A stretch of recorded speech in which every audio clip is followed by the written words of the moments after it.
నమస్తే, welcome to Bharat today. నేను మధు మల్కేడికర్. కరోనాతో సహజీవనం చేయాల్సిందేనంటూ కేంద్ర ప్రభుత్వం మెల్లమెల్లగా అన్నిటికీ సడలింపులు ఇస్తోంది. సడలింపులు అయితే ఇచ్చారు, కానీ ప్రభావం ఎక్కడా తగ్గుముఖం పట్టట్లేదు. కరోనా కేసులు రోజురోజుకు పెరుగుతూ పోతున్నటువంటి పరిస్థితి దేశంలో కనిపిస్తోంది. బయటకు వెళ్ళాలంటే ఇంకా భయపడాల్సిన పరిస్థితులే ప్రస్తుతం ఉన్నాయి. ఇక స్కూల్స్ రీఓపెన్ చేసుకోవచ్చు అని కేంద్ర ప్రభుత్వం ఏదైతే మార్గదర్శకాలు రిలీజ్ చేయడం జరిగిందో, ముఖ్యంగా పిల్లలను స్కూల్స్కు పంపాలా లేదా అనేటువంటి విషయంలో ఇప్పటికే తల్లిదండ్రులు సంశయంతో ఉన్నారు. పిల్లలను ఇప్పటికీ కొద్దిమంది ట్యూషన్కు పంపినటువంటి నేపథ్యంలో ట్యూషన్కు వెళ్ళినటువంటి అనేక మంది స్టూడెంట్స్కి ఇప్పటికే కరోనా పాజిటివ్ రావడంతో అక్కడ ఎవరైతే ట్యూషన్ చెప్తా ఉన్నారో ఆ ఉపాధ్యాయుడి ద్వారా కరోనా వైరస్ పాకినటువంటి పరిస్థితి ప్రస్తుతం కొనసాగుతూ ఉంది. ఈ రకంగా పాఠశాలకు వెళ్తే ఎలాంటి పరిణామాలు ఉంటాయి, ఎలాంటి పరిణామాలు ఎదుర్కోవాల్సి వస్తూ ఉంది, మహమ్మారిని నాశనం చేసేందుకు వ్యాక్సిన్ ఎప్పుడు వస్తుంది, అసలు ఈ వ్యాక్సిన్ సంబంధించినటువంటి విషయంలో క్లారిటీ ఎప్పుడు వస్తుంది, ఈ వైరస్ పీడ ఎప్పుడు విరగడవుతా ఉంది అనేటువంటి విషయంపైన సందిగ్ధత కొనసాగుతుంది. మరోవైపు ఇప్పటికే ఆన్లైన్ క్లాసుల పేరుతో కార్పొరేట్ స్కూల్స్ దోపిడీ ఎప్పుడు ఆగట్లేదు. దీనికి సంబంధించినటువంటి విషయంలో కూడా ప్రస్తుతం ఆందోళన కొనసాగుతున్నటువంటి పరిస్థితి ఇది. ప్రస్తుతం ఒక చిన్న వీడియో బయట ఉంది, చూద్దాం.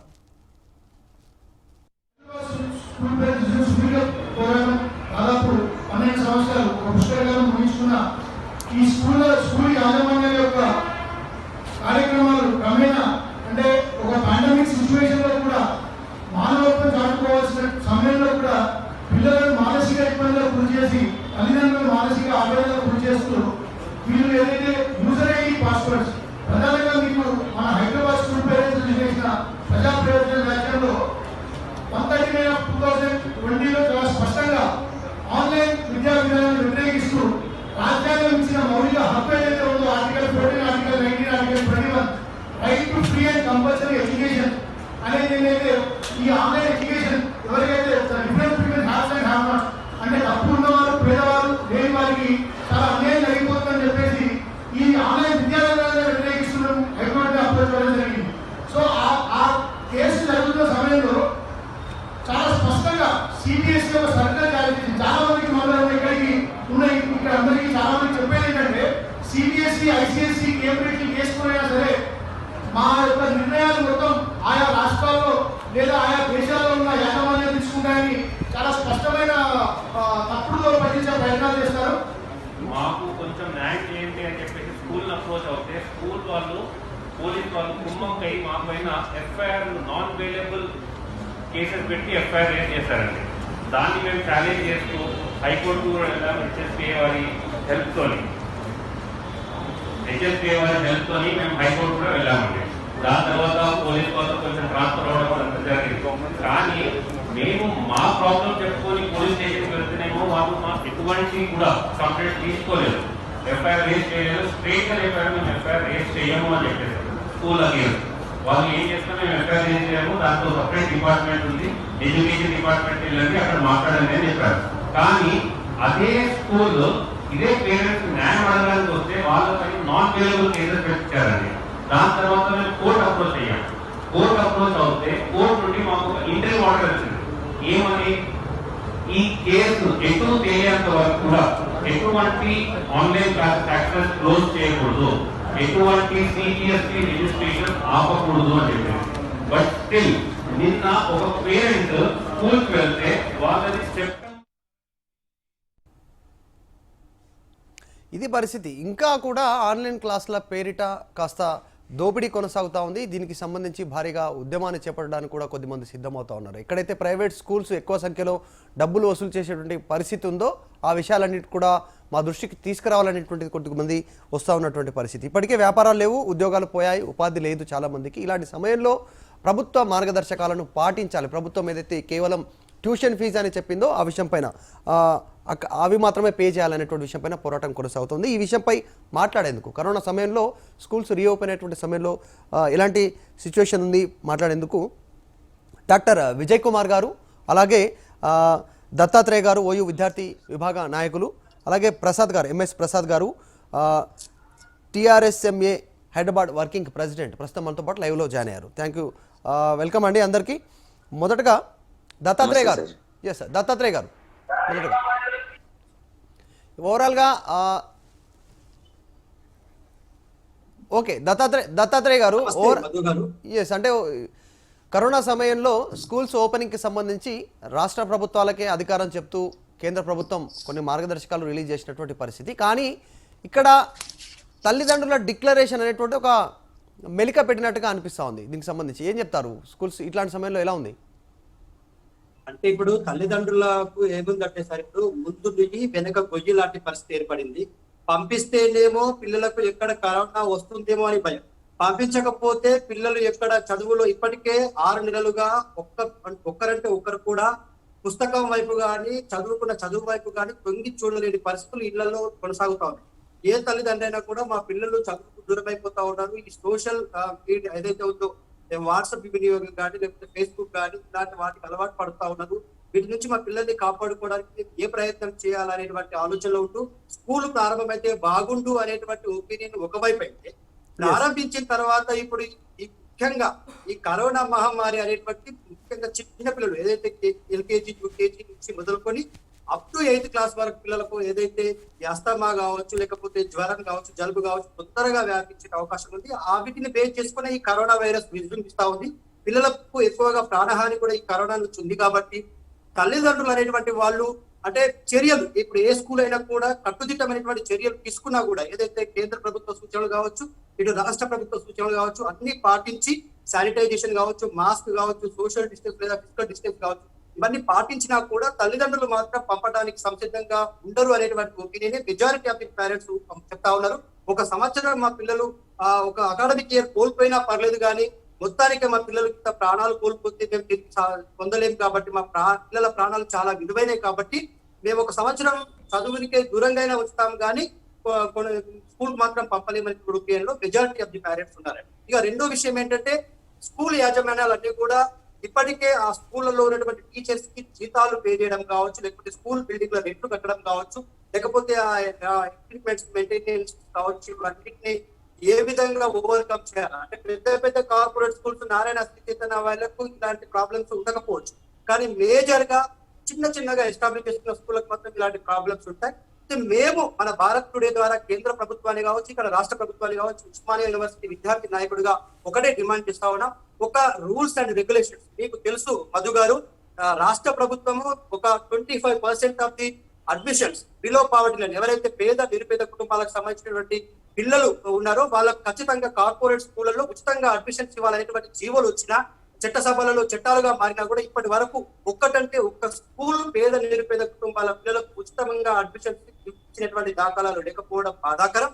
సో ప్రభుత్వాలకు పేదోడి చదువు అంటే ఆకాశంలో తెగిన గాలిపటం లాగా అయిపోయింది. అంటే పట్టించుకునే నాదుడు లేడు, ప్రభుత్వాలకు చిత్తశుద్ధి లేదు. కార్పొరేట్ యజమానులకు ప్రభుత్వాలకు మధ్య ఒక రకమైనటువంటి ఒప్పందాలు కుదురుతా ఉన్నాయి. మాకు ఏమనమానం కలుగుతా ఉందంటే, ఇవాళ కార్పొరేట్ స్కూళ్ల యజమానుల మీద ఉన్నటువంటి చిత్తశుద్ధి ప్రభుత్వాలకు పేద నిరుపేద కుటుంబాలకు ఉచితంగా విద్యను అందించడంలో లేకపోవడం మన దౌర్భాగ్యం. ముఖ్యంగా పక్కనే ఉన్నటువంటి దేశ రాజధాని ఢిల్లీలో ఉన్నటువంటి అరవింద్ కేజ్రీవాల్ గారు ప్రభుత్వ స్కూళ్లను కార్పొరేట్ స్కూల్ స్థాయిలో నిర్మించి అందించినటువంటి చరిత్ర. ఇంకా ఎందుకంటే మొన్న జగన్మోహన్ రెడ్డి గారు ఈ కరోనా 6 నెలల సమయంలో ప్రభుత్వ స్కూల్ అన్నింటినీ కూడా ఇచ్చిన మాట ప్రకారం 2 సంవత్సరాలలో నేను కార్పొరేట్ స్థాయిలో నిర్మిస్తారని చెప్పారు. అంతకంటే తక్కువ టైంలోనే ఇవాళ ఏ ప్రభుత్వ స్కూల్లోకి వెళ్ళి చూసినా కూడా అక్కడ ఉన్నటువంటి వసతులు కావచ్చు, టాయిలెట్స్ కావచ్చు, క్లాస్ రూమ్ బెంచెస్ కావచ్చు, టీచింగ్ బోర్డు కావచ్చు, ఏదైతే ఇవాళ కార్పొరేట్ స్కూళ్లలో పీపీసీ పవర్ పాయింట్ ప్రజెంటేషన్ ద్వారా క్లాసులు చెప్తారో అంతకు మించి అద్భుతంగా ఇవాళ స్కూల్లో నిర్మించినటువంటి చరిత్ర. కానీ మన దౌర్భాగ్యమో తెలియదు కానీ ఇవాళ తెలంగాణ రాష్ట్ర ప్రభుత్వం 2 విషయాలను మాత్రం పూర్తిగా నెగ్లెక్ట్ చేస్తా ఉంది. ఒకటి, ప్రజలకు సంబంధించినటువంటి వైద్యాన్ని, ప్రజలకు ఉచితంగా రాజ్యాంగం ప్రకారం రావాల్సినటువంటి విద్య, ఈ విద్యా వైద్యాన్ని పూర్తి స్థాయిలో నెగ్లెక్ట్ అంటే 100% నెగ్లెక్ట్ చేసినటువంటి ప్రభుత్వం టీఆర్ఎస్ ప్రభుత్వం. దీనికి మాత్రం మేము ఉస్మానియా యూనివర్సిటీ విద్యార్థి నాయకులుగా ఖచ్చితంగా ప్రభుత్వాన్ని ఇక్కడ నుంచి భారత్ టుడే ద్వారా నిలదీస్తా ఉన్నాం, అడుగుతా ఉన్నాం. ఎందుకు మీకు ప్రభుత్వ స్కూళ్ళని నిర్మించడంలో కానీ, ప్రభుత్వ స్కూళ్లను బలోపేతం చేయడంలో కానీ, ప్రభుత్వ స్కూళ్లలో ఉన్నటువంటి ఎక్విప్మెంట్స్ ఏదైనా మీరు చూసారు ఎంత దౌర్భాగ్యం అండి. టీఆర్ఎస్ ప్రభుత్వం వచ్చిన 6 సంవత్సరాలలో కిలోమీటర్లను దృష్టిలో పెట్టుకుని 15,000 స్కూళ్లను మూసేసినటువంటి చరిత్ర. ఇవాళ 15,000 ప్రభుత్వ స్కూళ్లు మూతపడడానికి కారణం ఇవాళ కేసీఆర్ ప్రభుత్వం కాదా? మేము అడుగుతా ఉన్నాం. ప్రభుత్వ స్కూల్లో చదివేది ఎవరు? కేసీఆర్ మనమడి చదువుతా ఉన్నాడా? చాలా సార్లు మంత్రులు ఎమ్మెల్యేలు ప్రెస్ మీట్లు పెట్టి చెప్తా ఉన్నారు, కేసీఆర్ మనబడి ఏదైతే సన్న బియ్యం తింటా ఉన్నాడో ఇవాళ ప్రభుత్వ హాస్టల్లో ఉన్నటువంటి పిల్లలు కూడా సన్న బియ్యం తింటా ఉన్నారని చెప్తాను. మేము ఇదే మంత్రులను ఎమ్మెల్యేలను ముఖ్యమంత్రిని కేటీఆర్ అడుగుతా ఉన్నాం, మీ మనబడిని తీసుకొచ్చి ఆదిలాబాద్ లో ఉన్నటువంటి ఒక మారుపులలో ఉన్నటువంటి జెడ్పీఎస్ఎస్ స్కూళ్ళలో కానీ, జిల్లా పరిషత్ స్కూళ్ళలో కానీ, లేకపోతే ప్రభుత్వ స్కూల్లో జాయిన్ చేసి అప్పుడు మీరు ఛాలెంజ్ విసిరండి ప్రజలకు, లేకపోతే మీరు ప్రజల ముందుకు ప్రెస్ మీట్లు పెట్టి మాట్లాడండి. ఎస్, నా ముఖ్యమంత్రి మనమడే ఇవాళ ప్రభుత్వ స్కూల్లో చదువుతున్నాడు, మీరందరూ కూడా ప్రభుత్వ స్కూళ్ళలోనే చదివించండి అని చెప్పండి. కానీ ముఖ్యమంత్రి మనవడికేమో ఈ రాష్ట్రంలోని అత్యున్నతమైనటువంటి కార్పొరేట్ స్కూళ్ళలో విద్యను అందిస్తారు, కానీ పేద బడుగు బలహీన వర్గాల ఓట్ల పిచ్చంతో గెలిచినటువంటి ప్రభుత్వం మాత్రం ఇవాళ వాళ్ళని మాత్రం వాళ్ళ వైపు తొంగి చూడడం కానీ కన్నెత్తి చూడడం కానీ చేయకపోవడం చాలా బాధాకరం. ప్రభుత్వాన్ని మేము భారత్ టుడే ద్వారా ఒకటే హెచ్చరిస్తా ఉన్నాం, మీరు ఇలాగే ఒంటెందు పోకడలు పోతా ఉంటే రేపు లేక ఎల్లుండి జరగబోయే గ్రాడ్యుయేట్ ఎలక్షన్స్ లో కావచ్చు, లేకపోతే దుబ్బాక ఉప ఎన్నికల్లో కావచ్చు, వస్తున్నటువంటి గ్రేటర్ హైదరాబాద్ మున్సిపల్ కార్పొరేషన్ ఎన్నికల్లో కావచ్చు, ఖచ్చితంగా ఈ ప్రభుత్వం ప్రాయచిత్తం చెల్లించుకోక తప్పదు మధుగా. Yes, okay okay. MS Prasad garu, ఇంకా ఆన్లైన్కి సంబంధించినటువంటి కష్టాలే కొనసాగుతూ ఉన్నాయనేటువంటి విషయం పైన చర్చ జరుగుతూ ఉంది. దీనిపైన చాలా ఎక్కువ సంఖ్యలో నిన్న నటుడు శివబాలాజీ, ఆయన సతీమణి నటి మధుమిత కూడా మీడియా సమావేశంలో వారు కొన్ని స్పష్టం చేసినటువంటి పరిస్థితి కొన్ని విషయాల్లో నిజంగా మనం చూడడం జరిగింది.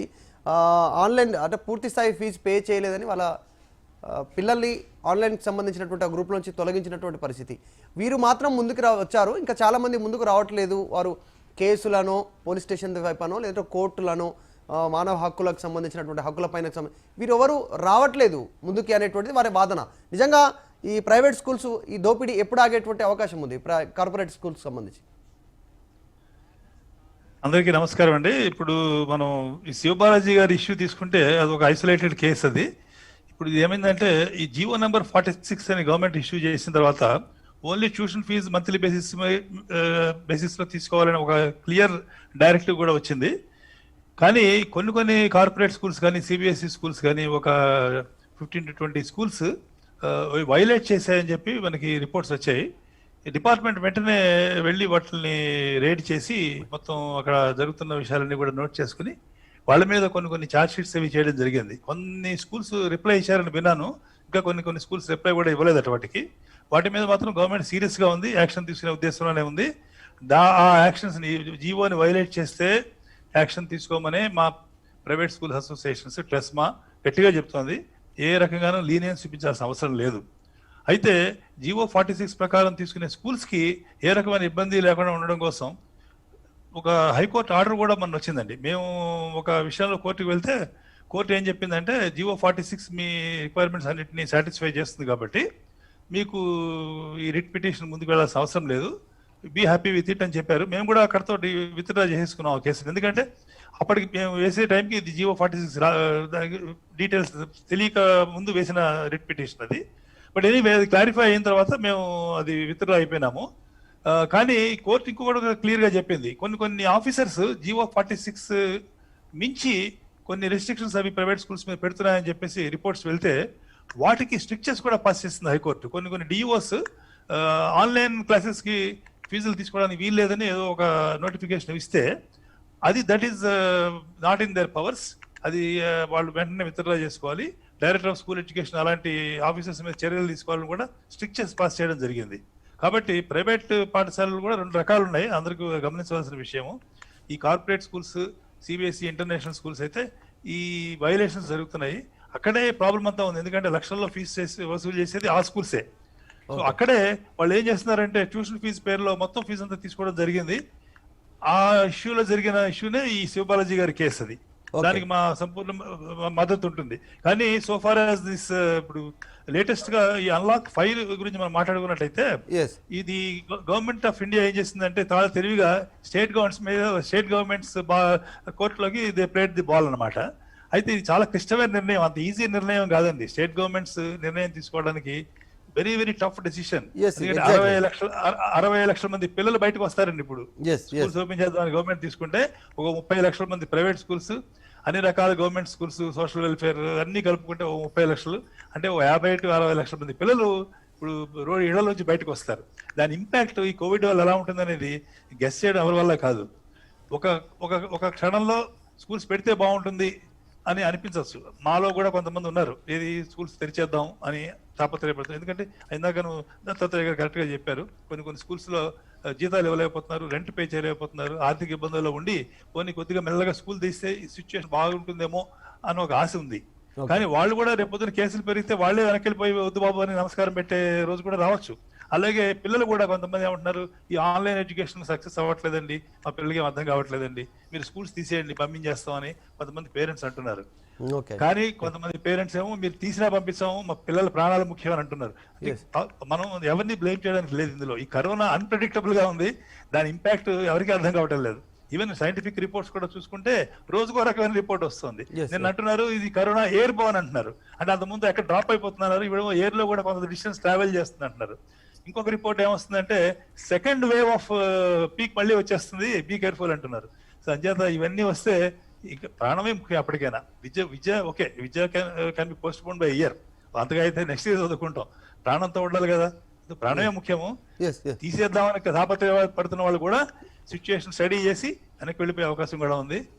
కంగారు పడద్దు, ఆలోచించి అందరూ స్టేక్ హోల్డర్స్ తో డిస్కస్ చేసి అందరు స్టేక్ హోల్డర్స్ ఒపీనియన్ తీసుకుని నిర్ణయం తీసుకోవాలి. ప్యారలల్ గా 2 సిస్టమ్స్ మాత్రం ఉండవండి. ఒక అన్లాక్ 5 ఏం చెప్పారంటే ప్రభుత్వం, ఇష్టమైన వాళ్ళు స్కూల్కి రావచ్చు, అక్కర్లేని వాళ్ళు ఆన్లైన్ తీసుకోవచ్చు అన్నారు. అది వర్కౌట్ కాదు, ప్రాక్టికల్ కాదు. టీచర్ ఒకటే ఉంటాడు, పొద్దు నుంచి కొంతమంది పిల్లలు స్కూల్కి వస్తే పాఠాలు చెప్తూ ఆన్లైన్ ఎట్లా చెప్తాడండి? 2 ప్యారలల్ గా జరగవు, ఐదర్ ఆన్లైన్ ఉండాలి అయితే ఆఫ్లైన్ ఉండాలి. ప్రస్తుతానికి అయితే ఇష్టమైన పరిస్థితుల్లో ఆఫ్లైన్ మేము రికమెండ్ చేస్తాము, కానీ ఆఫ్లైన్ రికమెండ్ చేస్తూనే ఫీజులు ఎవరు పే చేయట్లేదు కాబట్టి మేము డిమాండ్ చేస్తున్నాం ట్రస్ట్ ప్రభుత్వాన్ని. ఏమనంటే 2 పాయింట్లు చెప్పామండి. ఒకటేమో జీతాలు రాక సఫర్ అవుతున్న పిల్లల టీచర్లకి గురుదక్షిణ కింద ఎంతో కొంత ఫైనాన్షియల్ ప్యాకేజ్ ఇవ్వండి. అన్ని సెక్షన్స్ ఆఫ్ ది సొసైటీ ఎవరు సఫర్ అయినా మీరు ప్యాకేజీలు ఇస్తున్నారు కదా, మరి వాళ్ళు పాపం జీతాలు లేక సఫర్ అవుతున్నారు కదా, టీచర్లు, ప్రైవేట్ టీచర్లు, వాళ్ళకి ఏదైనా ప్యాకేజ్ ఇవ్వండి, దానికి గురుదక్షిణ పేరు పెట్టి ఇవ్వండి మేము ప్రెస్ మా తరపున పోరాడుతున్నాం. అలాగే డైరెక్ట్ బెనిఫిట్ ట్రాన్స్ఫర్ అని ఒకటి మేము కాన్సెప్ట్ ఒకటి మేము అడుగుతున్నాం గవర్నమెంట్. ఎందుకంటే ఇవాళ గవర్నమెంట్ స్కూల్లో చదువుతుంటే 60,000 రూపాయలు ఖర్చు పెడుతున్నారు ప్రభుత్వం ఒక్కొక్క పిల్లవాడికి. వేరాస్ ప్రైవేట్ స్కూల్స్ వచ్చేసరికి వాళ్ళకి ఖర్చు అవ్వట్లేదు కదా. దాని బదులు ఒక ప్యాకేజ్ తీసుకురండి. ఇప్పుడు జగన్మోహన్ రెడ్డి గారు పాలసీస్ గురించి ప్రస్తావన వచ్చింది, అక్కడ అమ్మఒడి అని ఒక కార్యక్రమం సక్సెస్ఫుల్ గా చేస్తున్నారు. అలాంటి స్కీమ్ తీసుకురండి, ఓ 20,000 ఇచ్చినా సరిపోతుంది పిల్లవాడికి. ఇచ్చేసి వాళ్ళ చాయిస్ ఆఫ్ స్కూల్, గవర్నమెంట్ కైనా వెళ్ళొచ్చు, ప్రైవేట్ కైనా వెళ్ళొచ్చు, వాళ్ళు ఇష్టం వచ్చినట్టు వాళ్ళు చదువుకుంటారు. Empower the student and parent by giving him 20,000 rupees. So put it in the account of the child and empower him and give the choice to him. అప్పుడు ఈ మాకు ప్రైవేట్ స్కూల్స్ కి ఫీజులు వసూలు చేయడం ఇబ్బంది ఉండదు, టీచర్లు జీతాలు లేక అల్లాడిపోవడం అవసరం ఉండదు. So direct benefit transfer. Amma Vodi లాంటి పథకాలు వస్తే మంచిదే, కానీ అమ్మఒడి ఒకటే పరిష్కారం కాదు. దానికి సంబంధించి కూడా అనేక విమర్శలు ఉన్నాయి సంబంధించి. సరే మాట్లాడడం ఎగ్జాక్ట్ అంటే వ్యాక్సిన్ సంబంధించి కూడా చర్చ జరుగుతున్న నేపథ్యంలో వస్తుంది, వచ్చేసింది, ప్రసాద్ గారు దగ్గరకు వచ్చే ముందు డాక్టర్ దగ్గరికి వెళ్దాం. డాక్టర్ విజయ్ కుమార్ గారిని అడిగే ముందు ప్రస్తుతం మనతో పాటు స్టూడియోలో రమణ గారు, HSPA మెంబర్ కూడా లైవ్ లో జాయిన్ అయ్యారు స్టూడియో నుంచి. వెల్కమ్ అండి. డాక్టర్ విజయ్ కుమార్ గారు, అంటే వ్యాక్సిన్ కి సంబంధించి కూడా నమస్తే, వ్యాక్సిన్ కి సంబంధించి కూడా భారీ ఎత్తున చర్చ జరుగుతూ ఉంది, కేవలం ప్రపంచవ్యాప్తంగా చర్చ జరుగుతోంది. నిజంగా వ్యాక్సిన్ ఎప్పుడు వస్తుంది? కేంద్ర ప్రభుత్వం స్పష్టం చేస్తూ ఉంది, రాష్ట్రాలకే అధికారం వారే నిర్ణయం తీసుకోవాలి, స్కూల్స్, కాలేజ్, ఎడ్యుకేషన్కి సంబంధించి అంతా కూడా. ఒకటి సెల్ఫ్ డిక్లరేషన్ అడుగుతా ఉన్నారు, పేరెంట్సే రాసి ఇవ్వాలి వాళ్ళ పిల్లలను స్కూల్కి పంపేటువంటి విషయంలో. కాస్త ఇలాంటి సందిగ్ధ సమయంలో రాసి పంపాలంటే భయాందోళనలో ఉన్నారు. అసలు మ్యాక్సిమం 99% పేరెంట్స్ అయితే పంపడానికి సిద్ధంగా లేరు.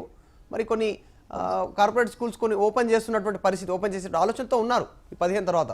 మరి ఎలాంటి జాగ్రత్తలు తీసుకోవాలి, అసలు వ్యాక్సిన్ ఎప్పుడు వస్తుంది, ఏం చెప్తారు? నమస్కారం అండి అందరికి.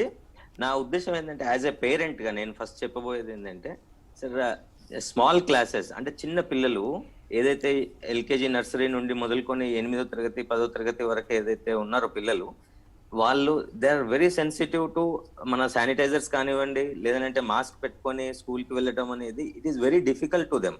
అండ్ వాళ్ళకి అవగాహన కరోనా అని అంటే అది ఒక జ్వరమా లేకుంటే జలుబా అనే ఉద్దేశంతో ఉన్నారు, కానీ they doesn't know it is a virus which అంటే అది మనకు చాలా ప్రమాదకరమైంది. అది వస్తే మనము ఏ విధమైనటువంటి ఫేస్ చేస్తాము అనేది, వ్యాధులను ఫేస్ చేస్తాం అనేది వాళ్ళకి తెలియదు. సో ఒకటి శానిటైజర్ రాసుకోమని చెప్తారు పేరెంట్స్, వాళ్ళ స్కిన్ కి అది చాలా సెన్సిటివ్ అండి. అండ్ సెకండ్ థింగ్, మాస్క్ పెట్టుకోమంటారు. చాలా పిల్లలు మాస్క్ పెట్టుకొని చాలాసేపు ఉండలేరు, వాళ్ళకి బ్రీదింగ్ ప్రాబ్లం అనేటివి ఇలాంటి చాలా ఉంటాయి. అండ్ అదే ఇంట్లో కనుక ఆన్లైన్ క్లాసెస్ అయితే there may be a chance like అంటే కొందరు చాలా నేర్చుకుంటారు, కొందరు చాలా నేర్చుకోలేకపోతారు. ఎందుకనంటే వాళ్ళకి ప్రాక్టికాలిటీ ఇంపార్టెంట్, కొందరికి ప్లేవే లెర్నింగ్ అనేది ఉంటుంది, కొందరికి ఏమో డైరెక్ట్ టీచర్ చెప్తుంటే బోర్డు మీద ఎలా అవగాహన ఉంటుంది, అలా ఉంటుంది అన్నట్టు. సో నా ఉద్దేశం ఏంటంటే ఇప్పుడు స్కూల్ కి పంపించడం అనేది చాలా చాలా అది నిషేధించాలండి. Even from state government also it has to be concluded that starting from primary school to end of the high school, it should not be what I mean to say, it should not get unlocked. Unlock 5 అనేది దాంట్లో ఇది unlock చేయకూడదండి. Okay. ఇంకొకటి vaccine దగ్గరికి వచ్చేది ఉంటే మనము ఇప్పుడు గవర్నమెంట్ అనేది ర్యాపిడ్ అప్రూవల్స్ ఇస్తున్నాయి. సెంట్రల్ గవర్నమెంట్ కానివ్వండి, వేరే అదర్ రెగ్యులేటరీ కంట్రీస్ లో కానివ్వండి, ర్యాపిడ్ అప్రూవల్స్ అని అంటే మనకి ఈ ఒక వ్యాక్సిన్ తయారు చేయడానికి అట్లీస్ట్ 24 months to 36 months కావాలండి, మినిమం పీరియడ్ అది. సో వీళ్ళు ర్యాపిడ్ అప్రూవల్స్ ద్వారా ఉన్న వ్యాక్సిన్స్ లో అంటే ఇప్పటికీ nearly 200 companies are in research with that and only few of them అంటే 15 నుంచి 20 వరకే సక్సీడ్ అయిపోయి ఫస్ట్ ఫేజ్ లెవెల్లో ఉన్నారండి. సెకండ్ ఫేజ్ కి they are going and third phase లోకి వస్తే లిమిటెడ్ అవైలబిలిటీ ఉంటుంది. యాక్చువల్ గా క్లినికల్ ఫేజ్ ట్రయల్స్ 4 levels లో ఉంటాయి కదా. సో గవర్నమెంట్ ఏమంటుంది అని అంటే ఫస్ట్ ఫేజ్ లో సేఫ్టీ గురించి మాట్లాడుతుంది, సెకండ్ ఫేజ్ లో safety, efficacy and dose, third phase లో టోటల్ లిమిటెడ్ మార్కెట్ లోకి వదిలేసి దాని తర్వాత వచ్చే కాంప్లికెన్సెస్ ఏవైతే ఉంటాయో వాటి ద్వారా ఫోర్త్ ఫేజ్ లోకి పోస్ట్ మార్కెట్ సర్వైలెన్స్ కి వెళ్ళిపోతుంది. సో ఇప్పుడు గవర్నమెంట్ ఏమంటుంది, సెకండ్ ఫేజ్ లో if 50% it is success then we'll release the vaccine towards many of the and also they have given the blueprint regarding how to supply the vaccine throughout the India అని చెప్పేసి blue print కూడా ఇచ్చారు. The third thing ఏంటంటే like ఈ vaccine కూడా అందరికీ పనిచేస్తుంది అనేది ఇట్ ఈస్ వెరీ వెరీ అది అంటే as per the races, north లో ఒక తిరిగా ఉంటుంది, సౌత్ లో ఒక తిరిగా ఉంటుంది, వెస్ట్ లో ఒక తిరిగా ఉంటుంది, మొత్తం ఆల్ డిఫరెంట్ రేసెస్ లో డిఫరెంట్ గా వర్క్ చేస్తుంది. Even if you see corona there are 4 to 5 strains అండి, ఒక్కొక్కరు దాంట్లో ఒక్కొక్క విధంగా అది వర్క్ చేస్తుంది. అంటే like what I mean to say ఒక్కొక్కరికి ఒక్కొక్క వ్యాధి వస్తుంది, ఒకరికి బ్లడ్ క్లాట్స్ అవుతున్నాయి, ఒకరికేమో న్యూమోనైటిస్ ఫామ్ అవుతుంది, ఒకరికేమో గ్లాస్ ఫైబర్స్ ఫామ్ అవుతున్నాయి లంగ్స్ లో, కొందరికి హార్ట్ అటాక్ వస్తుంది, షుగర్ లెవెల్స్ అప్ అయిపోతున్నాయి. So all these different complications ఉన్నాయి అన్నట్టు. ఆల్ దీస్ దృష్టిలో పెట్టుకొని ఒక వ్యాక్సిన్ తయారు చేయాలని అంటే it is very much tough అండి.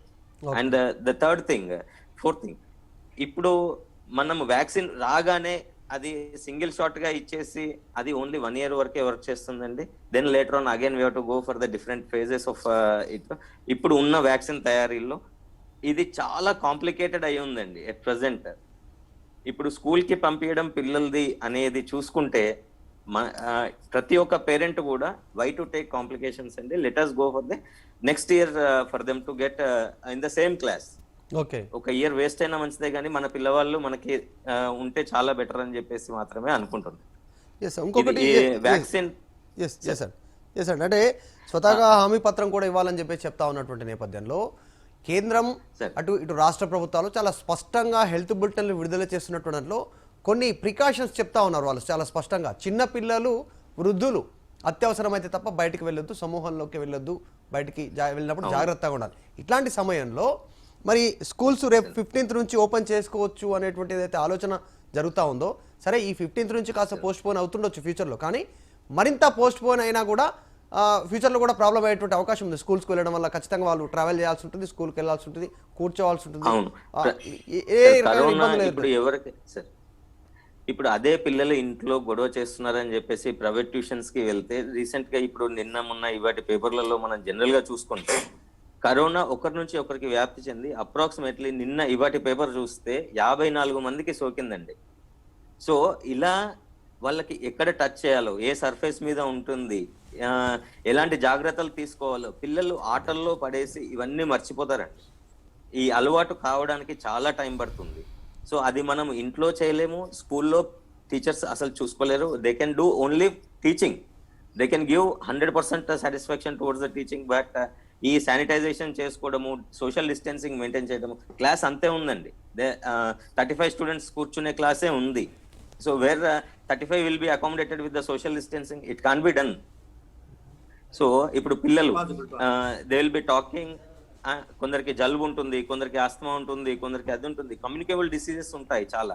సో ఇప్పుడు ఆ జలుబు ఒక్కటి కారణంగా తీసుకొని మనం హాస్పిటల్కి వెళ్ళి ప్యానిక్ అయ్యి అది కరోనానేమో, దగ్గు వస్తుంది, జలుబు వస్తుంది, ఇవన్నీ అని చాలా చాలా ఇబ్బందుల్లో ఉంటారండి పేరెంట్స్ కానీ, స్టూడెంట్స్ కానీ, ఈవెన్ స్కూల్ మేనేజ్మెంట్స్ కానీ కూడా అలాగే ఉంటారండి. సో ఫర్ దట్ మనకి స్కూల్ ఈ ఇయర్ పోయినా కానీ మన జీవితాలు బాగుండాలని చెప్పేసి I'm saying that schools should not open from primary to end of the high school. ఇదండి. ఎస్ అండి, నిజంగా ఈ రకంగా పరిస్థితి కొనసాగుతున్నటువంటి నేపథ్యంలో మరి ఎలాంటి జాగ్రత్తలు తీసుకోవాలి? మరోవైపు ఆన్లైన్ క్లాసుల పేరిట భారీగా దోపిడీ జరుగుతూ ఉందనేటువంటి చర్చ జరుగుతూ ఉంది. ఇప్పటికే కొద్దిమంది బయటికి రావడం, దీనిపైన కేసెస్ ఎదుర్కోవడం, వీటన్నిటిపైన చర్చ జరుగుతూ ఉంది. రమణ గారు, జనరల్గా ఏం జరుగుతుంది, ఏం చెప్తారు నిజంగా ఆన్లైన్ క్లాస్ పేరిట జరుగుతున్నటువంటి విషయాలపైన? ఇది ఒక ఆన్లైన్ క్లాస్ పేరును ఒకటే కాదు sir. Actually I just want to start from last 10-15 years what ever is happening. యాక్చువల్గా ఏంటంటే విద్య అనేది ప్రాథమిక హక్కు. విద్యని వ్యాపారంగా మలచకూడదన్న ఉద్దేశంతో మన ప్రీవియస్ గవర్నమెంట్స్ చాలా జీవోలు పట్టుకొచ్చినాయి. యాక్చువల్గా ఇవాళ ప్రసాద్ గారు చెప్తున్నారు, యాక్చువల్గా there are few private schools they are not able to sustain and only few private schools or corporate schools are looting the parents etcetera అని చెప్పేసి వాళ్ళు చెప్తున్నారు. యాక్చువల్గా విద్య వ్యాపారం కాకూడదు అన్న ఉద్దేశంతో చాలా జీవోస్ వచ్చినాయి. ఆ జీవోస్ని పాటిస్తున్న ఒక్క ప్రైవేట్ స్కూల్ కూడా లేదండి వాళ్ళు ఈరోజు. స్టేట్లో ఏ ఒక్క స్కూల్ కూడా పాటించట్లేదు. గవర్నమెంట్ చోద్యం చూస్తున్నది. ఇంత ఇల్లీగల్ బిజినెస్ నడుస్తున్నప్పుడు గవర్నమెంట్ ఏం చేస్తున్నది? ఏ ఒక్క ప్రైవేట్ స్కూల్ కూడా ఏ ఒక్క జీవోని కూడా పాటించట్లేదు. గవర్నమెంట్ ఎందుకు మాకు ఇంకా వాళ్ళని కంట్రోల్ చేయలేనప్పుడు? ఒక టైంలో యాక్చువల్గా అంటే వాళ్ళు ఏం చెప్తారంటే, కేటీఆర్ గారు ఒకసారి అన్నారు, మీ పిల్లల్ని గవర్నమెంట్ స్కూల్కి పంపించమని చెప్పేసి. గవర్నమెంట్ స్కూల్లో ఫెసిలిటీస్ ఉండవు. గవర్నమెంట్ స్కూల్లో టీచర్స్ చక్కగా రారు. టీచర్స్ చక్కగా ఎందుకు రారంటే, టీచర్స్ వెళ్ళట్లేదు, నేనేం చేయను అని చెప్పేసి ఒక మీటింగ్లో కేటీఆర్ గారు చెప్పారు. యాక్చువల్గా మీకు చేతగాని ఇప్పుడు గవర్నమెంట్ రన్ చేయాల్సిన అవసరం ఏముంది? వేరే వాళ్ళకి హ్యాండ్ ఓవర్ చేయండి. మాకు చేత కాదని చెప్పడం కంటే పదవిలో ఉండి చేత కాదని చెప్పడం కరెక్ట్ కాదు కదా. యాక్చువల్గా ఇవాళ చెప్పాలంటే అన్ని గవర్నమెంట్ రూల్స్, మనకు కావాల్సిన చట్టాలన్నీ ఉన్నాయండి. ఈ స్కూల్స్ని ఎలా రన్ చేయాలనే విధి విధానాలు ఇన్ డీటెయిల్గా రూపుదిద్దబడ్డాయి.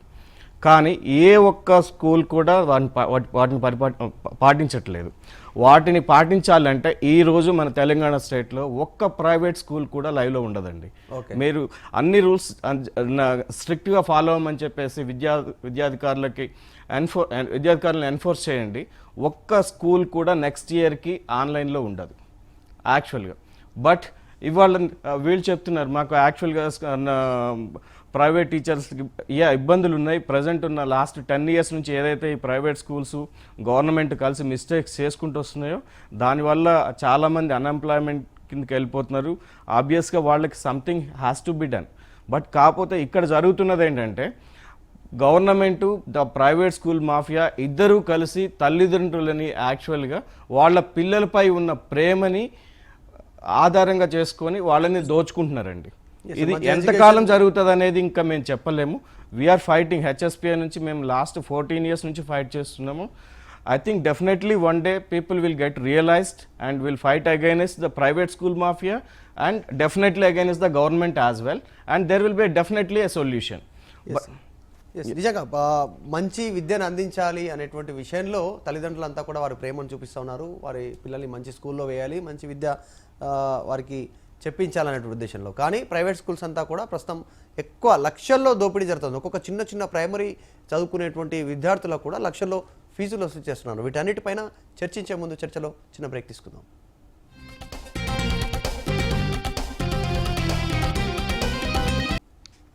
Welcome back to debate. మొత్తానికి ప్రైవేట్ స్కూల్కి సంబంధించినటువంటి అంశంలో అనేక రకాలుగా అనుమానాలు వ్యక్తమవుతూ ఉన్నాయి. ఇప్పటికీ ఆన్లైన్ కష్టాలు తొలగట్లేదు. ఆన్లైన్ క్లాసుల పేరిట ఫీజులు వసూలు చేస్తున్నటువంటి విషయంలో కావచ్చు. మొత్తానికి రమణ గారు, ఏం చెప్తారు? ట్యూషన్కి వెళ్తే కరోనా వస్తుంది. మన రీసెంట్గానే ట్యూషన్కి వెళ్ళినటువంటి అనేక మంది విద్యార్థులకు కరోనా వచ్చినటువంటి పరిస్థితి. ఈ మధ్యలో సెంట్రల్ గవర్నమెంట్ రాష్ట్రాలకు ఇచ్చినటువంటి మార్గదర్శకాలకు సంబంధించి ఏం చెప్తారు? సార్ జస్ట్ ఎస్టర్డే మనం ఒక ఇన్సిడెంట్ చూసాం సత్యనపల్లి. ఆల్మోస్ట్ అరౌండ్ 15-20 మెంబర్స్ వెళ్ళిన ఒక ట్యూషన్ పాయింట్లోనే ఆ పిల్లలు అందరూ ఎఫెక్ట్ అయ్యారు, టెస్టెడ్ పాజిటివ్. ప్లస్ వాళ్ళతో పాటు ఆ పిల్లల యొక్క పేరెంట్స్ అంతా కూడా ఆ విలేజ్లో ఆల్మోస్ట్ వాళ్ళ నుంచి ఒక 50 పాజిటివ్ కేసెస్ బయటకు వెళ్ళినాయి. అది ఒక చిన్న incident which is not been monitored by the government. At same time where the parents and teacher were neglected. Because of that incident it happened. Now we are going officially, Yes. and we are announcing to allow lakhs of students to the schools. ఇప్పుడు చూడండి మరి అదే ఇంతమంది లక్షల మంది స్టూడెంట్స్ని స్కూళ్ళకి పంపించేసి వాళ్ళ ఇన్ఫెక్ట్ అయ్యి వాళ్ళ నుంచి అగైన్ పేరెంట్స్ ఇన్ఫెక్ట్ అయ్యి ఎంత వరస్ట్గా కండిషన్ తయారవుతుంది అనేది మనం ఒక్కసారి ఆలోచించుకోవాలి. I'm just saying one example. యాక్చువల్గా there are multiple incidents, but యాక్చువల్గా ఏంటంటే అట్ ద సేమ్ టైం మనం ఒక 1 ఇయర్ పోతే మన పిల్లలకి మనకు పోయేది ఏం లేదు. మ్యాక్సిమం ఒక 1 ఇయర్ లాస్ అవుతుంది. వాళ్ళు ఎంజాయ్ చేస్తారు, వాళ్ళ ఫ్రెండ్స్తో ఆడుకుంటారు, అట్లీస్ట్ మన ఫ్యామిలీతో టైం స్పెండ్ చేస్తారు. Somehow can be 1 year can be managed. If he gets infected, వాళ్ళకేమైనా ప్రమాదం జరిగితే పేరెంట్స్ భరించగలుగుతారా? ఈరోజు స్కూళ్ళని ఓపెన్ చేయడానికి ప్లాన్ చేస్తున్న గవర్నమెంట్స్ రెస్పాన్సిబిలిటీ తీసుకోగలుగుతాయా? గవర్నమెంట్ కనుక రెస్పాన్సిబిలిటీ తీసుకొని వాళ్ళ పిల్లల్ని కూడా అదే ప్రైవేట్ స్కూల్ ట్రాన్స్పోర్ట్లో ప్రైవేట్ స్కూల్స్కి పంపిస్తే, ఇవాళ కేటీఆర్ గారి పిల్లలు కానీ ఈవెన్ మన ఎమ్మెల్యేస్ ఎంపీస్ పిల్లలు కానీ వాళ్ళని అదే రీతిలో వాళ్ళని పంపిస్తే మా పిల్లలు మేము పంపిస్తామండి. వాళ్ళ పిల్లల్ని పంపించిన తర్వాత వాళ్ళకి ఏమి అవ్వలేదు, అంతా సేఫ్గానే ఉన్నారు అంటే we are ready to send our kids also to the school అండి. అలా కాకుండా మా పిల్లల్ని మేము ఇండివిజువల్గా మాకు ఆస్తులు ఉన్నాయి, పెద్ద పెద్ద బంగ్లాలు ఉన్నాయి, మా ఇళ్లలో చదివించుకుంటాము, మీ పిల్లల్ని స్కూళ్ళకి పంపించండి, ఇన్ఫెక్ట్ అయితే అవుతారు, ఉన్నవాళ్ళు ఉంటారు, పోయిన వాళ్ళు పోతారు అనే ధోరణిలో మాత్రం డెసిషన్స్ తీసుకుంటే ఇక్కడ పిల్లల్ని పంపించడానికి మేము రెడీగా లేము. And Hyderabad school parents association నుంచి తీవ్రంగా ప్రతిఘటిస్తాం కూడా అండి. Okay okay Prasad garu sir I would like to sir నేను వస్తున్నాను. Yes. ఇప్పుడు so far as the TRSMA representative గా నేను చెప్పదలుచుకుంది ఏంటంటే స్కూల్స్ ఓపెన్ చేయండి వెంటనే 15th మేమేమి డిమాండ్ చేయబోటల్లా. Okay it is for the government to decide. ఎందుకంటే స్టేక్ హోల్డర్స్ అంతా డిస్కస్ చేయాలి. ఇప్పుడు పేరెంట్స్ విల్లింగ్ గా ఉండి స్కూల్స్ పంపించే మాట అయితే మేము ఓపెన్ చేయాలి, కానీ పేరెంట్స్ కి ఇంట్రెస్ట్ అయినప్పుడు మేము ఎందుకు స్కూల్స్ ఓపెన్ చేస్తాం? డిక్లరేషన్స్ ఎందుకు కలెక్ట్ చేస్తున్నారండి? డిక్లరేషన్స్ ఎలా కలెక్ట్ చేస్తున్నారు ప్రైవేట్ స్కూల్ మేనేజ్మెంట్స్? డిక్లరేషన్ అవసరం ఏముంది అంటే గవర్నమెంట్ అడిగిందా డిక్లరేషన్స్ కలెక్ట్ చేసుకోమని? గవర్నమెంట్ చెప్పింది. ఎస్ గవర్నమెంట్ ఆర్డర్ ఉందండి. మీరు ఒకవేళ మీరు గైడెన్స్ క్లాసెస్ కి పిల్లల్ని పంపించాలంటే పేరెంట్స్ డిక్లరేషన్ ఉండాలి, కన్సెంట్ ఉండాలి, లెటర్స్ తీసుకుని పిలిపించండి అని చెప్పి గవర్నమెంట్ ఆర్డర్ ఇచ్చింది. కానీ మేము స్కూల్స్ ఓపెన్ చేయడం మేము చెప్పాము. గవర్నమెంట్ వినండి పూర్తిగా. గవర్నమెంట్ కనుక మమ్మల్ని ఓపెన్ చేయాలి అంటే అప్పుడు కూడా మేము ఆలోచించుకుని మా నిర్ణయం చెప్తాం. ఎందుకంటే మేము ఎస్ఓపిస్ అన్ని ఫాలో అయ్యే సిచ్యువేషన్ ప్రైవేట్ స్కూల్స్ లేవు. ఇప్పుడు ఒక స్కూల్లో 30 మంది 40 మంది ఒక సెక్షన్ లో పిల్లలు ఉన్నారు. సోషల్ డిస్టెన్సింగ్ ఏ రకంగా మెయింటైన్ చేస్తాం వాళ్ళకి? దానికి సొల్యూషన్ గవర్నమెంట్ చూపించారు నెంబర్ 1. తర్వాత స్కూల్స్ కి 2 సార్లు 3 సార్లు శానిటైజ్ చేయాలంటే ఎంటైర్ స్కూల్ మాకు దాని వేర్వితల్స్ లేవు, మా టెక్నాలజీ లేదు. ఎలాగా 50% స్టేక్ హోల్డర్ గవర్నమెంట్ స్కూల్స్. ఆ గవర్నమెంట్ స్కూల్స్ అన్ని శానిటైజ్ చేసే బాధ్యత గవర్నమెంట్దే. అంచేత ప్రైవేట్ స్కూల్స్ శానిటైజ్ చేసే బాధ్యత కూడా ప్రభుత్వమే వహించాలి. అంతేగాని మేము మాకు చేత కాదు. సాధ్యాసాధ్యాల పైన ఇప్పుడు నిజంగా అసలు ఇందాక డాక్టర్ విజయ్ కుమార్ గారు చెప్తూ ఎక్కడ టచ్ చేయాలి, ఏ సర్ఫేస్ పైన వైరస్ ఎక్కువసేపు ఉంది, అసలు ఏం అవగాహన ఉండదు చిన్న పిల్లలకి. ఇట్లాంటి పరిస్థితుల్లో ఇన్నిసార్లు శానిటైజ్ చేసేటువంటి సిచ్యువేషన్ ఉందా, అసలు వీడి ఆ పరిస్థితులు ఉన్నాయా అనేటువంటి దానిపైన అనుమానాలు. టోటల్ రిస్క్ ప్రైవేట్ స్కూల్స్ తీసుకునే పొజిషన్ లో మేము లేవండి. ఎందుకంటే ఈ కరోనా అనేది అన్ప్రెడిక్టబుల్, అసిమ్టమాటిక్ గా తిరుగుతుంటారు. చాలా మంది డాక్టర్ గారికి తెలుసు, ఎవరు తెలియదు. యాక్చువల్ గా అన్ని టెక్నాలజీస్ ఉన్న యుఎస్ లోనే, అంటే యాజ్ పర్ WHO కానివ్వండి, లాస్ట్ 2 weeks లోనే స్కూల్స్ ఓపెన్ చేస్తే 97,000 పీపుల్ పాజిటివ్ ఎఫెక్ట్ అయ్యారండి. అన్ని టెక్నాలజీస్ ఉంటాయి, చాలా నీట్ గా ఉంటుంది, డిసిప్లిన్డ్ గా ఉంటుంది, everything will be there, and government also takes maximum steps to take care of the children. Still 97,000 positive cases with in 2 weeks అంటే as here in India that much of technology is most probably available. వాళ్ళు manage చేయలేక స్కూళ్ళని మళ్ళీ మన దగ్గర parliament లో 40 మంది ఎంపీలు ఇన్ఫెక్ట్ అయితే నెక్స్ట్ డే నుంచి మళ్ళీ సమావేశాలు బంద్ చేశారు. అంత పకడ్బందీగా full security and social distancing maintain ముందే టెస్ట్ నిర్వహించి గా ఉన్న పార్లమెంట్ లోనే 40 మంది ఎంపీలు ఇన్ఫెక్ట్ అయ్యి అందులో ఇంకా ఒకళ్ళు చనిపోయారు కూడా. అంత ఇదిగా ఉంటాయి, లక్షల మంది పేరెంట్స్ ఒక స్కూల్లో 500-600 మంది స్టూడెంట్స్ ఉంటారు. సోషల్ డిస్టెన్సింగ్ మెయింటైన్ చేయడం అనేది ప్లస్ శానిటైజ్ చేయడం అనేది స్కూల్స్, బడ్జెట్ స్కూల్స్ కి డెఫినెట్లీ ప్రాబ్లం. కార్పొరేట్ స్కూల్స్ ఏంటంటే వాళ్ళు ఫీ దండిగా లూట్ చేస్తున్నారు కాబట్టి వాళ్ళకి ప్రాబ్లం ఉండదు. బడ్జెట్ స్కూల్స్ కి కొంతవరకు ప్రాబ్లం. ఇప్పటికే ఆన్లైన్ క్లాసుల పేరిట భారీగా వసూలు చేస్తా ఉన్నారు. మరి ఒకసారి కరోనా పేరిట శానిటైజేషన్ పేరిట కూడా మరి మరింత భారం అవకాశం ఉన్నది. ఒకటి మధు గారు క్లియర్ అండి. ఎస్ ఇప్పుడు ఒకటి మాత్రం క్లియర్, ఇన్ని రోజుల వరకు పిల్లలకి అంటే ప్రైవేట్ స్కూళ్ళ విషయంలో నేను మాట్లాడడానికంటే ముందు ప్రభుత్వ స్కూళ్ళ విషయంలో నేనేం చెప్తానంటే, ఈ ఆన్లైన్ విద్య అనేటువంటిది టీచర్ కు స్టూడెంట్ కు ఇద్దరికి కొత్తదేనండి. ఇప్పుడు టీచర్ కు ఆల్రెడీ ఆన్లైన్ టీచింగ్ లో ప్రావీణ్యం ఉందని, స్టూడెంట్ కు ప్రావీణ్యం లేదని ఏం లేదు. They are the learners only now. There is no clear guidelines and clear instructions to the government. రెండోది, ఈ ఆన్లైన్ టీచింగ్ చెప్పడం వల్ల తెలంగాణ రాష్ట్రంలో ఉన్నటువంటి 26 లక్షల పైచిలకు ప్రభుత్వ స్కూళ్ళలో చదువుతున్న పిల్లలు ఎవరికి కూడా ఈ ఎమ్యూనిటీస్ లేవు. ముఖ్యంగా ఇప్పుడు తల్లిదండ్రుల పరిస్థితి చూడండి. మీరు ఒక కాస్ట్లీ మొబైల్ కొనియాలండి, అన్ని అంగుళాలతో ఉన్న మొబైల్ కొనియాలంటే 10,000కు తక్కువ ఒక మొబైల్ అందుబాటులోకి రాదు.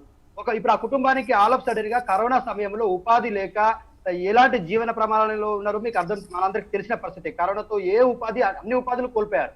ఇక్కడ కార్పొరేట్ విద్యా సంస్థల్లో పనిచేసినటువంటి టీచర్లు కూడా ఎట్లాంటి దుర్భరమైనటువంటి పరిస్థితుల్లో ఉన్నారో మనం చూసాం. జరిగినటువంటి అసెంబ్లీ సమావేశాల్లో ఉపాధ్యాయులందరూ కూడా అసెంబ్లీ ముట్టడికి బయలుదేరినటువంటి సంఘటన, అక్కడ వాళ్ళపైన లాఠీ చార్జ్ చేసినటువంటి పరిస్థితి. సో నేనేమంటానంటే, ఇవాళ ఆన్లైన్ విద్యను కొనసాగించే పరిస్థితిలో అంతో ఇంతో డబ్బులు అంటే ప్రజల నుంచి కార్పొరేట్ స్కూల్ ఫ్రీగా ఎడ్యుకేషన్ ఇవ్వట్లేవే. ప్రతి స్కూల్ యూనిఫామ్ నుంచి, పెన్ను నుంచి, పెన్సిల్ నుంచి, వాళ్ళు వేసుకునే షూస్ నుంచి, టై నుంచి, బెల్ట్ నుంచి ప్రతి దానికి డబ్బులు వసూలు చేసినటువంటి ప్రైవేట్ స్కూల్స్ కి ఆ ఫీజుల నియంత్రణ చట్టాన్ని ఏమైనా పాటిస్తా ఉన్నారా? ప్రభుత్వం ఇస్తున్నటువంటి ఇన్స్ట్రక్షన్స్ ఏమైనా ఫాలో అవుతున్నారా? ఇప్పటి వరకు ప్రభుత్వానికి వాళ్ళకు మధ్య ఒక అవినాభావ సంబంధం ఉన్నటువంటి ఆ ప్రైవేట్ స్కూల్లే ఇవాళ మాకు శానిటైజేషన్ చేసుకోవడం చాలా ఖర్చుతో కూడుకున్నదండి. మేము ఇవ్వలేని పరిస్థితిలో ఉన్నామంటే ఈ 60-70 సంవత్సరాలుగా ప్రభుత్వం ప్రమేయం లేకుండా పేరెంట్స్ నుంచి వసూలు చేస్తున్న స్కూల్ ఏమి ప్రభుత్వానికి కానీ ఇటు పేరెంట్స్ కానీ ఇచ్చిందేం లేదే, సమాజానికి ఇచ్చిందేం లేదు కదా. విద్య అనేటువంటిది సర్వీస్ అండి. విద్య అనేటువంటిది ఎక్కడైనా కూడా విద్య సర్వీస్ ఏం చేశారంటే వ్యాపారంగా మార్చారు. ఈ కార్పొరేట్ స్కూళ్ళన్నీ ఇక్కడ విద్యలోకి ఎంటర్ అయిన తర్వాత, విద్య వ్యాపారం అయిపోయిన తర్వాత పేదోడి వల్ల వాడి జీవిత కాలంలో ఒక 100% సంపాదించిన డబ్బుల్లో 90% వాళ్ళ పిల్లలకు ఎడ్యుకేషన్ కొనివ్వడానికి మనందరం కూడా, మధు గారు, మీరు కావచ్చు, నేను కావచ్చు, ఇక్కడ ఉన్నటువంటి డాక్టర్ విజయ్ కుమార్ కావచ్చు, రమణ గారు కావచ్చు, మనందరం చదువుకున్నాం. కానీ వాళ్ళ నెక్స్ట్ భవిష్యత్తులో వాళ్ళ పిల్లలందరికీ కూడా మనం చదువుకుంటున్నాం. అదే కదా ప్రారంభమైంది. నిజంగానే ప్రారంభమైంది. అదే ఇప్పుడు చదువుని కొనివ్వాలంటే అందరి ఆర్థిక స్థితిగతులు ఒకే విధంగా ఉండవే. ఇవాళ ఏమైపోయిందంటే కార్పొరేట్ విద్య అనేటువంటిది ఒక ఫ్యాషన్ అయిపోయింది. పక్క కుటుంబాలు, ఎదుటింటి కుటుంబాలు, పక్క కుటుంబాలన్నీ కూడా బేరుజు వేసుకుంటున్నాయి. మీ పిల్లగాడిని అలానా కార్పొరేట్ స్కూల్లోనే చదివిస్తున్నారా? సో మా స్తోమత ఉందా లేదా ఆలోచించుకునే పరిస్థితి లేదు. వాళ్ళతో పాటు మన పిల్లల్ని అదే స్కూల్లో చదివించాలనేటువంటి ఈ వెర్రి వేషాలు, ఈ వెర్రి పోకడల వల్ల ఇవాళ కుటుంబాల యొక్క ఆర్థిక స్థితిగతి చాలా దిగిపోతుందండి. దత్తాత్రేయ గారు, నిజంగానే లక్షల మంది తల్లిదండ్రులు తీవ్ర ఇబ్బంది పడతా ఉన్నారు. నిజంగా చెప్పాలంటే వారంతా కూడా వారి పిల్లల్ని స్కూల్కి సంబంధించినటువంటి ఆన్లైన్ క్లాసుల్లో పంపలేక, డివైస్ కొనలేక, వారు అడిగినటువంటి ఫీజులు పే చేయలేక, కుటుంబంలో 2-3 స్టూడెంట్స్ ఉంటే అంతమందికి డివైజులు కొనలేక, సమయం కేటాయించలేక, వారు బయటికి వెళ్ళలేక చాలా సమస్యలు ఉన్నాయి. నిజంగా ఇది చాలా భారీ ఎత్తున చర్చ జరగాల్సినటువంటి అవసరం ఉంది. ప్రభుత్వం దీనిపైన ప్రత్యేకంగా దృష్టి కేంద్రీకరించాల్సినటువంటి అవసరం ఉంది. ఒకప్పుడు రైతన్నల ఆత్మహత్యలు చూసారు. ఇవాళ లాస్ట్ గత 3-4 సంవత్సరాలుగా ప్రైవేట్ స్కూల్ ఫీజులు పే చేయలేక పిల్లల యొక్క తల్లిదండ్రులు ప్లస్ పిల్లల ఆత్మహత్యలు నోట్ చేసి చూస్తున్నామండి. మా దగ్గర ఎన్నో ఇన్సిడెంట్స్ ఉన్నాయి. చాలా ఇన్సిడెంట్స్ బయటికి రాకుండా తొక్కేశారు. కొన్ని ఇన్సిడెంట్స్ బయటికి కూడా వచ్చినాయి. మీడియాలో మీ ద్వారా మేము ప్రజలకు కూడా షోకేస్ చేయగలిగామండి.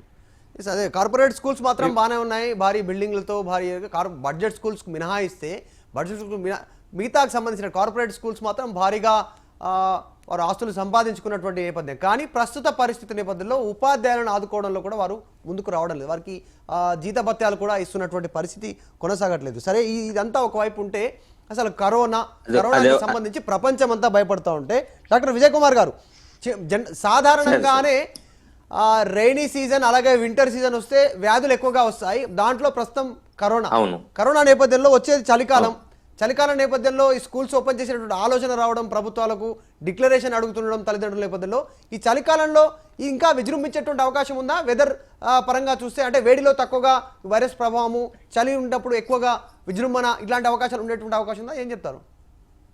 అవునండి.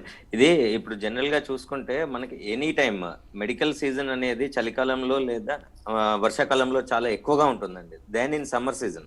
ఎందుకు అని అంటే కొన్ని బ్యాక్టీరియాస్, వైరసెస్ ఏవైతే ఉంటాయో ఈ వేడిని తట్టుకోలేక అప్పుడు అవి వ్యాప్తి చెందవు.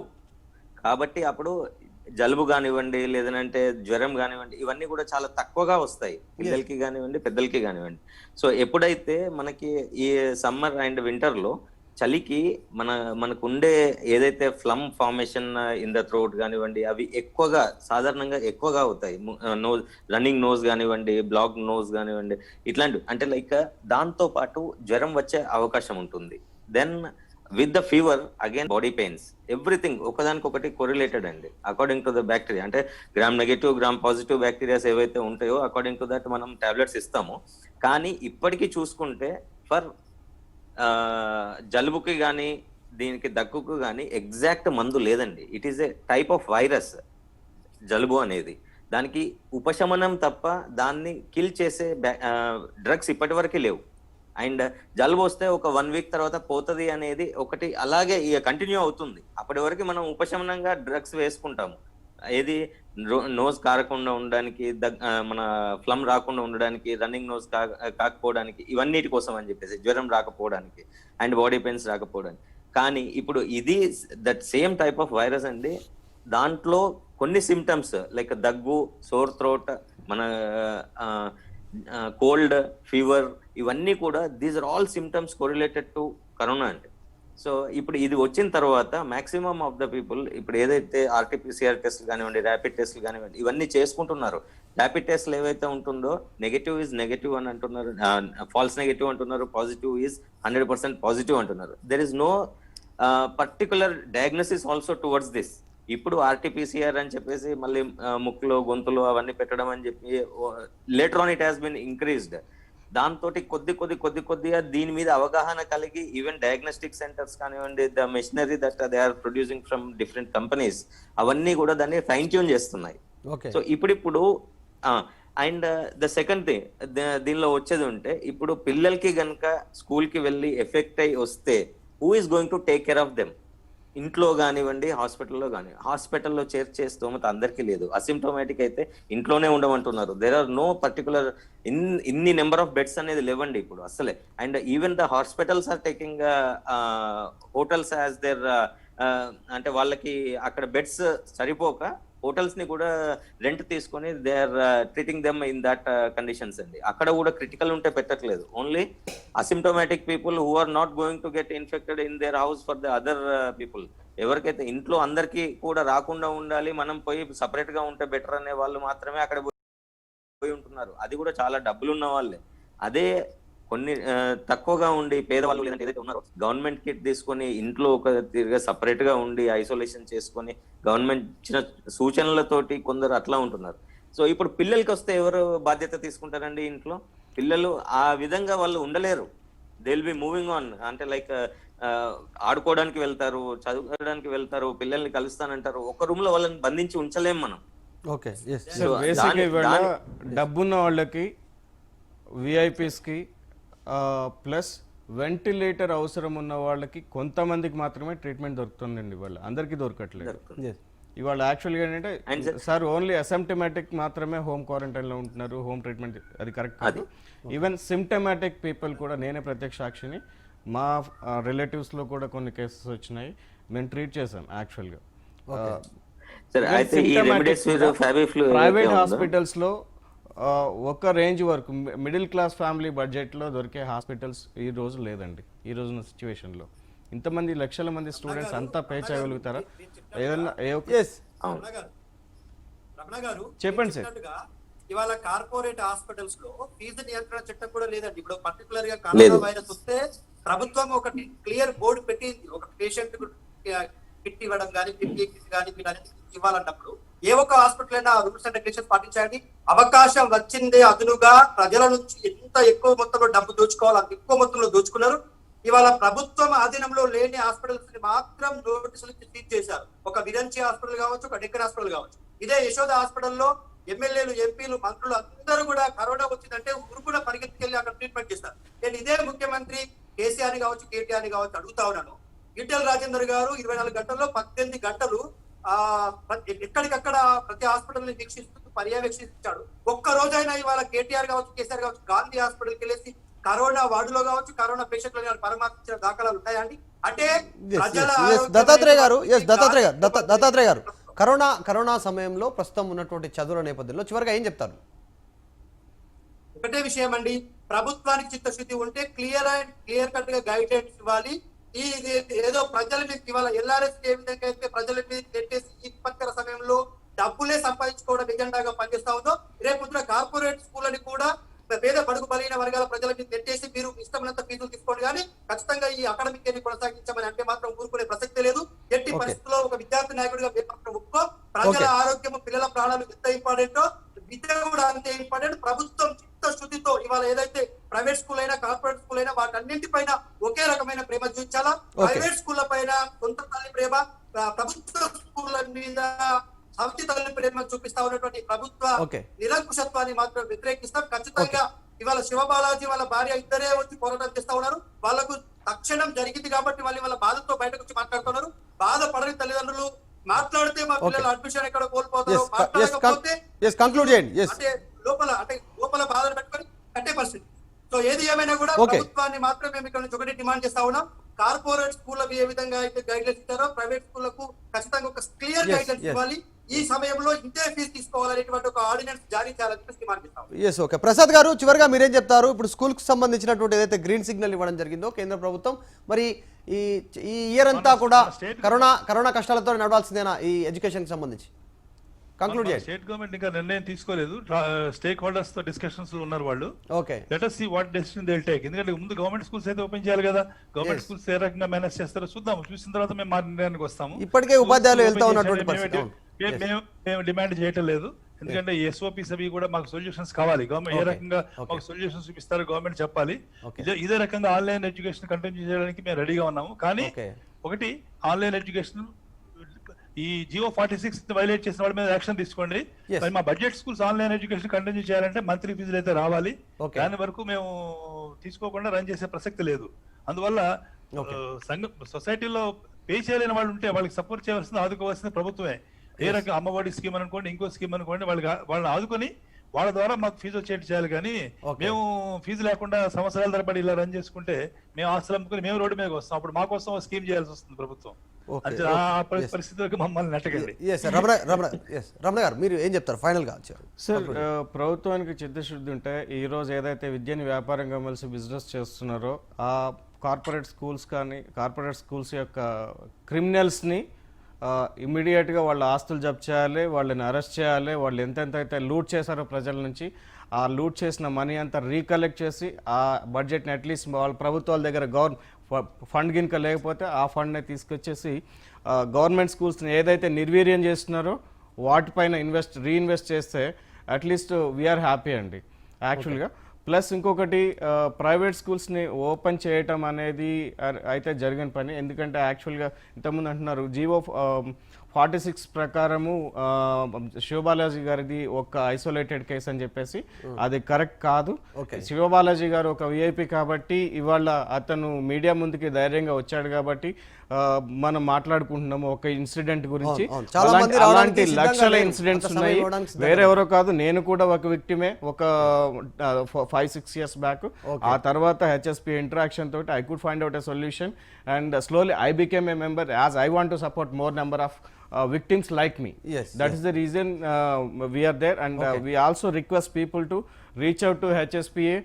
If any of you are facing such kind of incidents, we are there to support. And also request parents అందరికి కూడా వినపండి, మిమ్మల్ని ఏ ఒక్క ప్రైవేట్ స్కూల్ కానీ ఏ విధంగా టార్చర్ చేసినా please don't be silent, please come in front and try to fight with the management. మనకి కావాల్సిన చట్టాలు అన్నీ ఉన్నాయి, అవి ఇంప్లిమెంటేషన్ చేయటంలోనే ప్రభుత్వం విఫలమవుతున్నది, విద్యాధికారులు కూడా విద్యా వ్యవస్థ అధికారులు కూడా విఫలమవుతున్నారు. వాళ్ళతోటి ఎలా ఫైట్ చేయాలనేది మాకు తెలుసు. We're ready to help you అండి. Okay, yes. చివరగా డాక్టర్ విజయ్ కుమార్ గారు, మీరు కరోనా సమయంలో చదువుతున్నటువంటి చదువుల విషయంలో చివరిగా ఏం చెప్పదలుచుకున్నారు? ఓవరాల్ కంక్లూడ్ చేయండి సార్. ఇప్పుడు ఈ కరోనా విషయంకి వస్తే, పిల్లలకి కరోనా ఒక్కరికి వచ్చింది అని అంటే they are going to get, అంటే అందరికీ ఇప్పుడు కమ్యూనికేటివ్ డిసీజ్ కాబట్టి ఇది ఒకరి నుంచి ఒకరికి వ్యాప్తి చెంది పిల్లలు దే కాంట్ గెట్ ఐసోలేటెడ్ అండి. వాళ్ళు ఒక రూమ్ లో బంధించి వాళ్ళని ఉంచలేము, వాళ్ళ నుంచి ఇంకా చాలా కేసెస్ పెరిగే అదే ఉంటుందండి. దాని ఉద్దేశంలో వాళ్ళు పేరెంట్స్ ఎనీ స్కూల్స్ కానివ్వండి, anyone even from the association, please any type of declaration కానీ కన్సెంట్ కానివ్వండి, it should not be school side నుంచి కాకుండా పేరెంట్స్ సైడ్ నుంచి ఎక్కువగా ఉండేట్టుగా ఉండాలి. అండ్ అందులో ఉన్న కన్సెంట్ లో they should not sign it. It is only the consent from the teachers or the management, not from the parents. అట్లా ఉండకూడదు. ద థింగ్ ఏంటంటే, if they are responsible we are ready to send them, but if they are not responsible మనం చేయలేము. And though the technology is available in India, that is not affordable. కాబట్టి ఏ management కానివ్వండి అది అలాంటి శానిటైజేషన్ చేయలేదు. చేసినా కానీ పిల్లలు అటు ఇటు తిరగటం కానివ్వండి, బయట జంక్ ఫుడ్ తినడం కానివ్వండి, ఒకటి నుంచి ఒకటి it is going to get totally ఇంకా రెడిక్యులస్ అండి. ఏంటంటే ఇప్పుడు పిల్లలకి వస్తే వాళ్ళను కేర్ తీసుకుంటే మిగతా వాళ్ళకు కూడా ఎఫెక్ట్ అయ్యే అవకాశం ఉంటుంది. ఇప్పుడు అందులో ఇంట్లో పెద్దవాళ్ళు ఎవరైతే ఉంటారో, తాతయ్య, నానమ్మ, గ్రాండ్ మదర్స్, గ్రాండ్ పాస్ ఎవరైతే ఉంటారో వాళ్ళకి ఎఫెక్ట్ అయితే ఇంకా సీరియస్ కాన్సిక్వెన్సెస్ ఉంటాయి.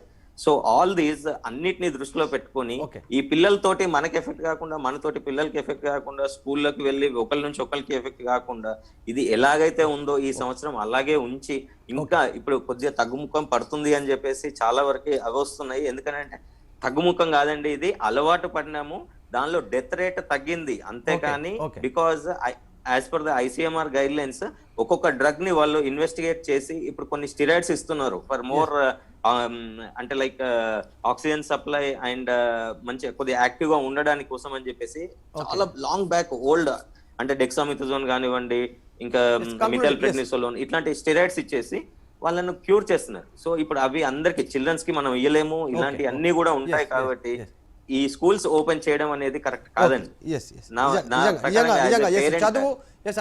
చదువు అనేటువంటి విషయంపై ఇన్ని విషయాలు చుట్టూరా చర్చ జరుగుతున్నటువంటి నేపథ్యంలో దీనిపైన ప్రభుత్వం ప్రత్యేకంగా దృష్టి కేంద్రీకరించాల్సినటువంటి అవసరం ఉంది. మరోవైపు ఇప్పటికే వ్యాపారాలు లేవు, ఉద్యోగాలు లేవు, ఉపాధి లేదు, చాలా మంది తీవ్రంగా నష్టపోయినటువంటి నేపథ్యంలో దీనిపైన చర్చ జరగాల్సినటువంటి అవసరం ఉంది. ఖచ్చితంగా ప్రభుత్వం దీనిపైన ప్రత్యేకంగా దృష్టి కేంద్రీకరించాల్సినటువంటి అవసరం ఉంది. చర్చలో పాల్గొన్నటువంటి డాక్టర్ విజయ్ కుమార్ గారు, అలాగే రమణ గారు HSPA మెంబర్, దత్తాత్రేయ OU విద్యార్థి సంఘం నాయకులు, అలాగే ప్రసాద్ గారు TRS MA Hyderabad working president. Thank you so much అండి. చూస్తూనే ఉండండి భారత్ టుడే, దేశం కోసం, ధర్మం కోసం.